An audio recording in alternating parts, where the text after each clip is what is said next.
Oke, selamat siang. Apa kabar hari ini? Baik. Ya, tetap semangat ya, walau kita pun jam terakhir harus tetap semangat ya. Ya. Nah, sekarang sebelum kita memulai pembelajaran kita sebagai umat yang percaya, kita perlu mengucap syukur kepada Tuhan karena kita diberi kesempatan untuk melakukan pembelajaran. Untuk itu, siapa yang bisa pimpin kita untuk berdoa? Aku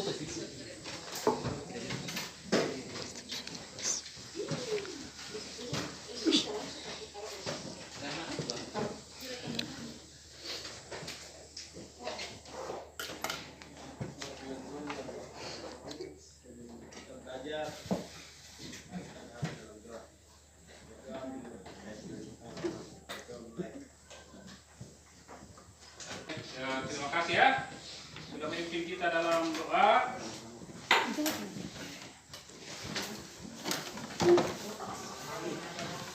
Ya, minggu lalu kita sudah belajar mengenai sistem pembayaran ya. Ya, oke, saya ingatkan dulu itu kita sudah itu yang kita pelajari waktu minggu lalu. Nah, sebelum kita lanjut, Pak Guru, tadi sudah absen toh? Sudah. Tadi sudah absen, sebagian besar masih alfa. Ya, ada yang sakit, ada yang izin. Ya. Jadi mudah-mudahan berikutnya bisa hadir lagi ya. Oke, untuk supaya kita tidak ngantuk, coba semua berdiri dulu.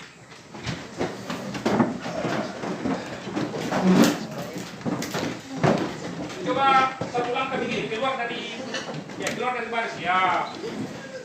Gitu ya.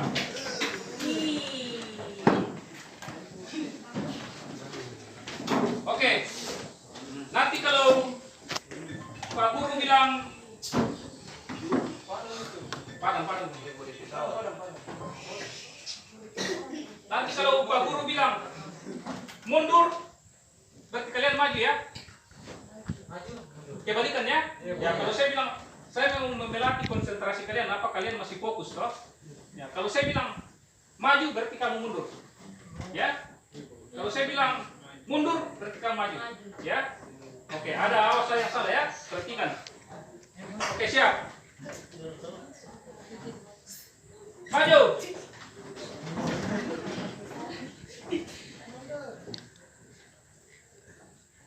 Mundur. Ada yang mundur? Ada.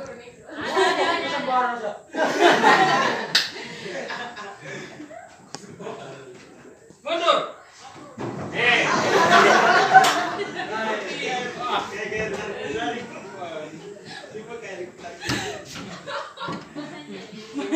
Oke, sekali lagi. Maju.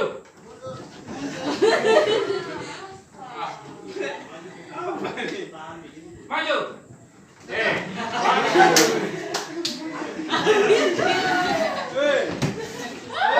Sekali lagi baru kita fokus.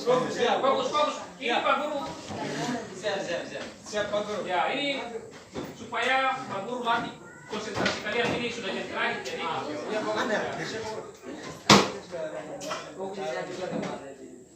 Mundur. Maju. Oke, sudah sebagian besar sudah sesuai dengan instruksi ya. Oke, silakan duduk kembali. Tepuk tangan.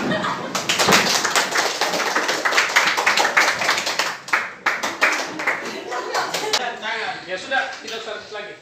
Ya Pak Guru. Sekarang saya mau tanya. Kemarin kan minggu lalu kan kita sudah belajar sistem pembayaran. Nah, sistem pembayaran yang kalian tahu itu ada berapa? Dua, betul. Kemudian sistem pembayaran yang pertama bagaimana? Tunai. Dengan menggunakan apa? Dengan menggunakan uang. Ya, betul, uang. Wih, Kalau sistem pembayaran non tunai? menggunakan kartu. Kartu debit, kartu kredit, ya. Ya, cek. Kan kita sudah belajar kemarin, toh? Ya. Oke. Nah, karena kita tidak punya infokus ya. Jadi Pak Guru sudah bagikan modul itu untuk kalian lihat. Lalu Pak Guru nanti sampaikan materi. Ya, jadi tujuan pembelajaran kita pada siang hari ini yaitu ya melalui kegiatan mengamati ya siswa nanti dapat membedakan tunai dengan non tunai, alat pembayaran tunai dengan non tunai. Jadi itu tujuan dari pembelajaran kita ya. Nah, oke, Pak Guru akan menjelaskan secara singkat dulu mengenai alat pembayaran ya.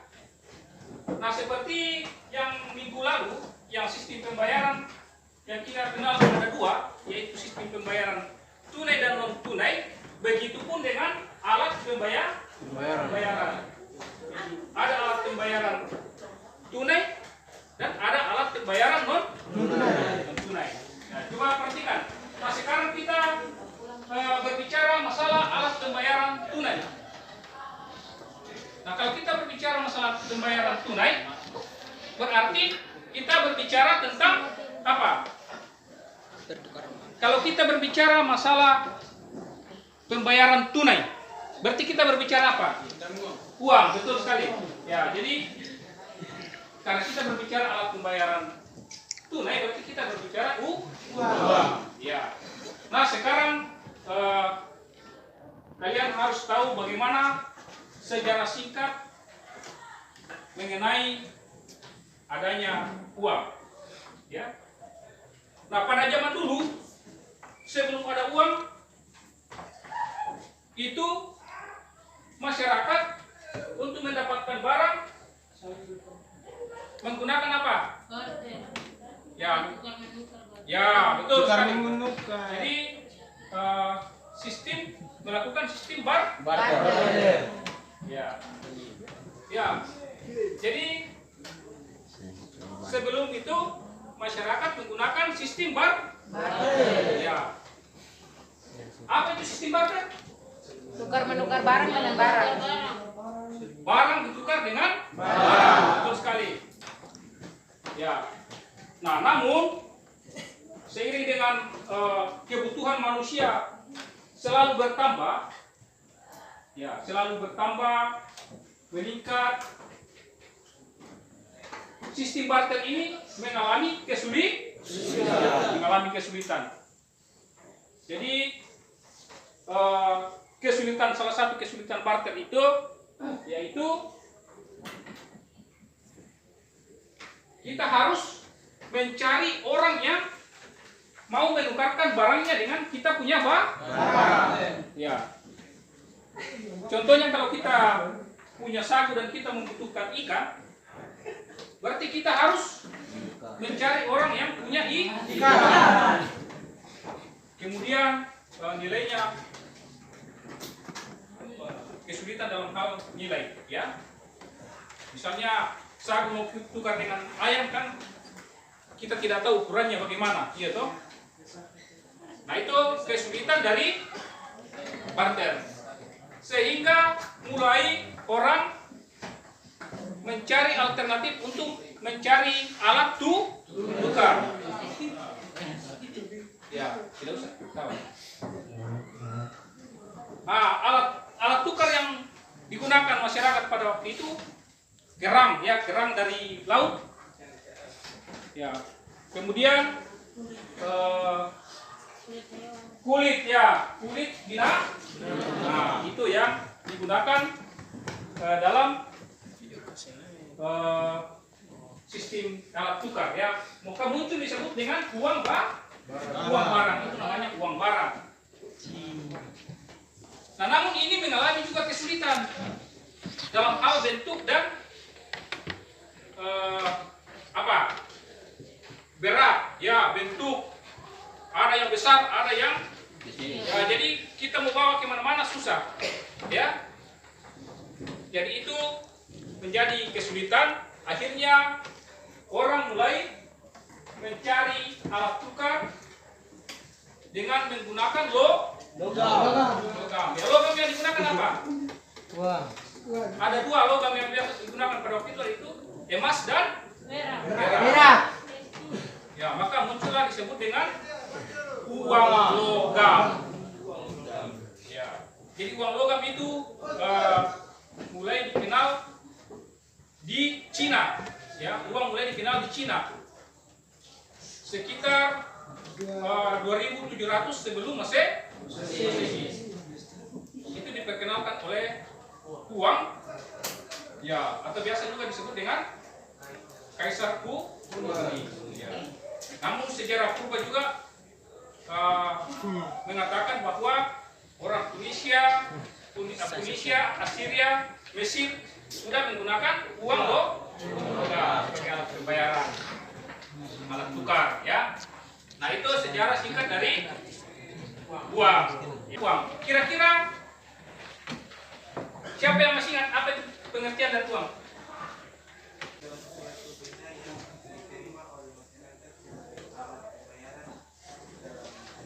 Ya, jadi uang adalah dapat didefinisikan segala sesuatu atau benda yang diterima oleh masyarakat sebagai alat pembayaran yang sah.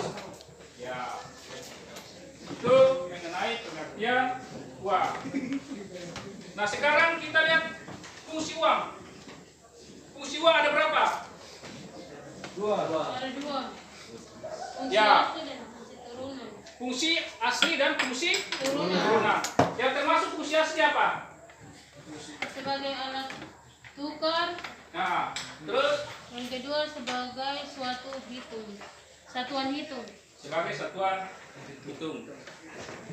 Ya, kalau fungsi turunan, kalau sebagai fungsi turunan, Pembayaran. ya sebagai alat pembayaran yang sah.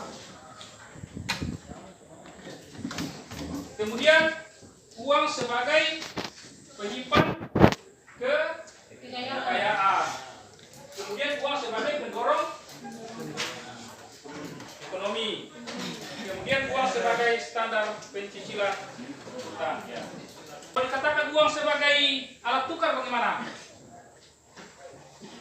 Digunakan sebagai alat tukar artinya apa? Dengan uang kita bisa menukarkan dengan barang. Ya. Terus kalau katakan uang sebagai satuan hitung, misalnya kalau kita ke pasar mau beli buku, nah kita tanya harga buku ini berapa? Berarti uang di situ sebagai satuan hitung. Ya. Kalau uang sebagai alat pembayaran yang sah, nah dikatakan sebagai alat pembayaran yang sah, uang sebagai alat pembayaran itu kalau misalnya kita bayar ongkos, ya.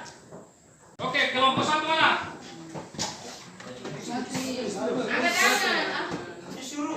Ya. Disuruh angkat kaki. Kamu angkat apa ya? Oke, silakan yang tadi itu dikerja, yang itu baru kelompok satu nanti kita satu kelompok saja yang menyampaikan ya.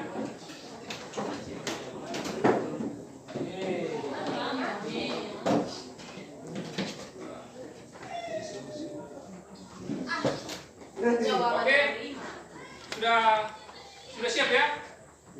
Sudah siap? Ya. Siap.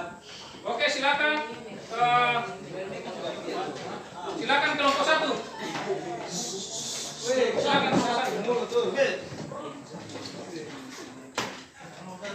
Coba kamu berdiri ya, Mak. Coba berdiri. Silakan. Saya persilakan kelompok 1 untuk menyampaikan hasil kelompoknya. Silakan bacakan. Ya. Baca sudah. Hasil dari kelompok kami yaitu hasil identifikasi dari kelompok kami kelemahan dari penggunaan kartu debit, yaitu 1. Tidak dapat melakukan transaksi melebihi saldo tabungan sehingga jika ada kebutuhan maka mendadak memakai biaya besar akan merasa kesulitan. 2. PIN berpeluang diketahui orang. 3. Jarang ada promo. 4. Rawan disalahgunakan orang lain saat digunakan buat transaksi. 5. Transaksi harus sesuai market bank. 6. Hanya bisa digunakan kalau saldo mencukupi. 7. Tidak bisa utang. 8. Kartu bisa rusak. 9. Cenderung boros. 10. Tabungan terkurang. Sudah? Kedua sudah? Belum guru. Lanjut. Kelemahan kartu kredit yaitu banyak biaya tambahan. 2. Ketagihan untuk berutang. 3. Ada batasan nominal transaksi.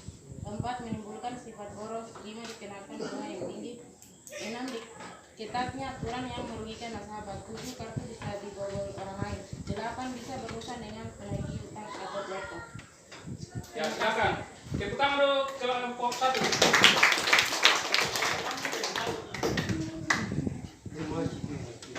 Nah, yang coba kelompok 2 tanggapi. Siapa yang menanggapi kelompok 2? Silakan.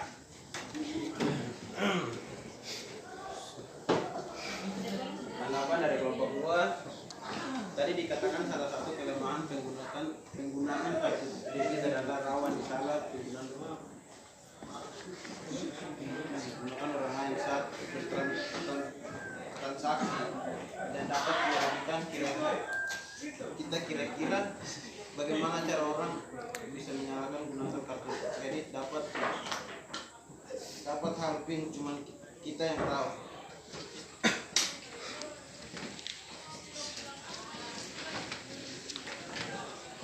Sudah? Nah, silakan duduk. Kelompok 1 coba jawab. Kelompok 2 dari pertanyaan dari kelompok 2 tadi. Berdiri ya. Jawab pertanyaan dari kelompok 2. Pada saat kita berbelanja dan kita membutuhkan kartu debit kita untuk reservasi, bisa saja menambah jumlah yang akan dipotong dari kartu kita. Misalnya belanja kita 100.000, bisa saja dia tambah menjadi 200.000 kalau kita tidak teliti, apalagi kalau kita buru-buru. Oke. Cepetan.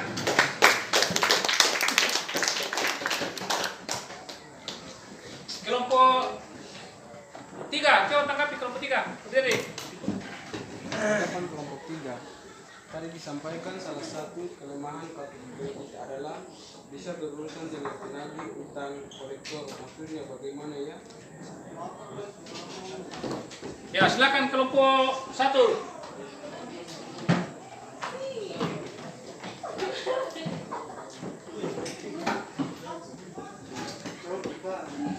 Coba kelompok 1 ya. Angkat dengan buku, angkat dengan buku. Angkat dengan buku.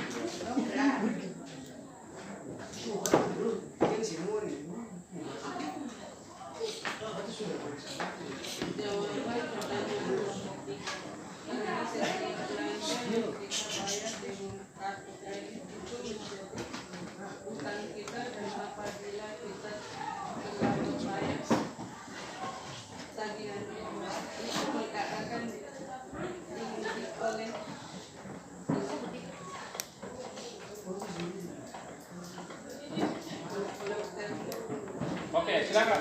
Tepuk tangan untuk kelompok.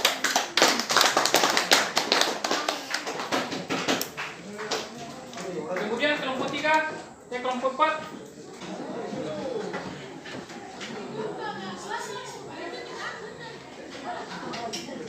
Tadi dikatakan bahwa salah satu kelemahan kartu kredit adalah biaya tambahan masuknya bagaimana?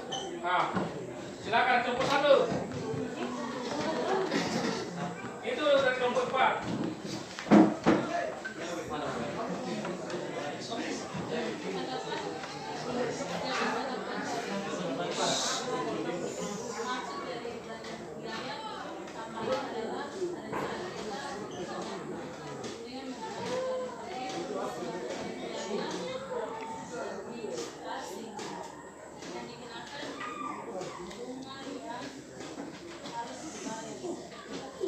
Ya, tangan.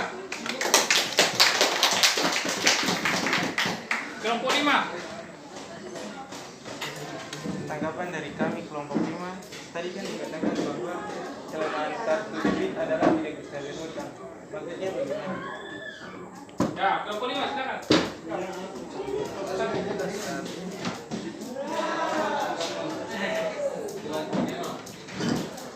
Ini adalah kita tidak mempunyai saldo di rekening, maka otomatis tidak bisa digunakan untuk membayar dan tidak bisa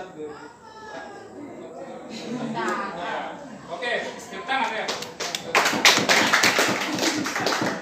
Nah, jadi sekian penyampaian dari kelompok 1. Kalian sudah berpartisipasi semua dan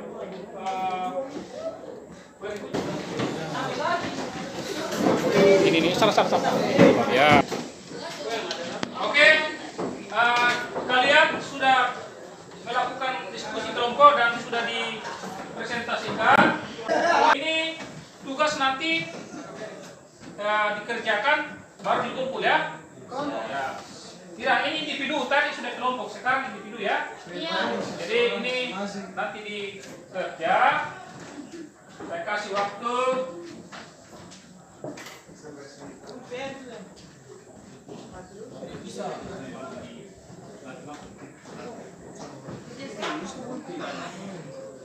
Ya, sekarang silakan kerja.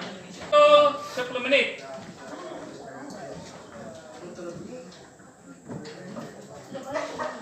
Jadi Pak Guru mau tahu sampai di mana pemahaman kalian tadi ya.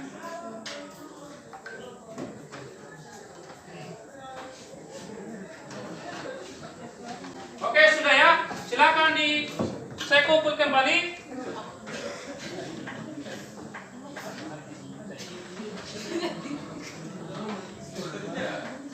Nanti saya akan periksa di rumah, di kantor.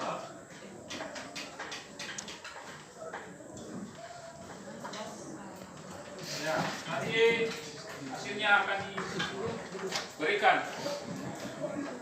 Oke, jadi pertemuan kita hari ini, perhatikan. Pertemuan kita hari ini, nah, kita dapat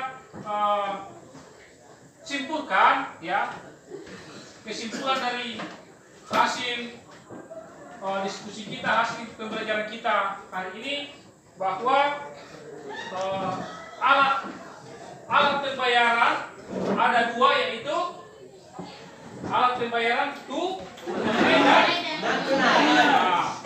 Kemudian alat pembayaran tunai yang digunakan adalah uang. Ya. Kemudian ada fungsi uang. Fungsi uang ada berapa? 2. Ya, yaitu fungsi asli dan fungsi turunan. Kemudian jenis uang ada berapa jenis uang? 2. Uang kartal dan uang kira. Nah, uang kartal terbagi 2, yaitu uang Nah, kalau uang kira yaitu ada cek, BG, ya, kartu kredit, kartu debit. Ya. Nah, itu semua alat pembayaran mau tunai. Nah, kalau alat terbagi dua, yaitu berbasis kertas dan berbasis elektronik. Kalau berbasis kertas yaitu cek dan dilihat kilo atau BG ya. Kemudian kalau elektronik yaitu kartu ATM dan apa lagi? Kartu kredit. Ya, mobil banking. Biasa lihat mobil banking yang di HP. Nah, itu aplikasinya ada di HP. Jadi kalau kita mau transfer tidak perlu lagi ke ATM. Yang penting ada jaringan internet. Kita tinggal di rumah saya, yang penting ada di HP, ya. Nah, itu namanya mobile banking. Nah, jadi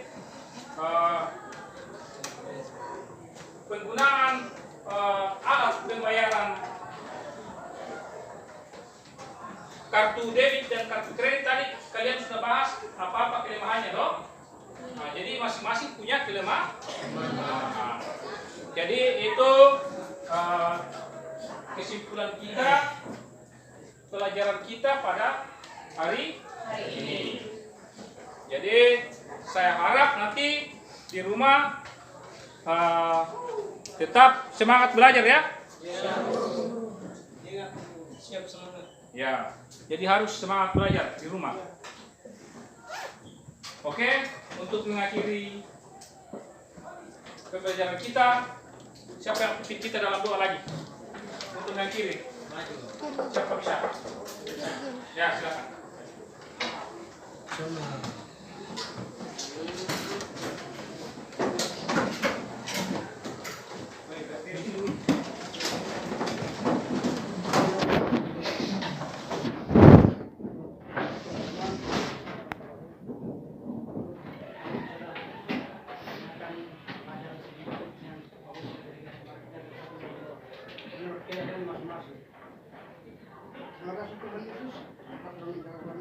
Amin ya.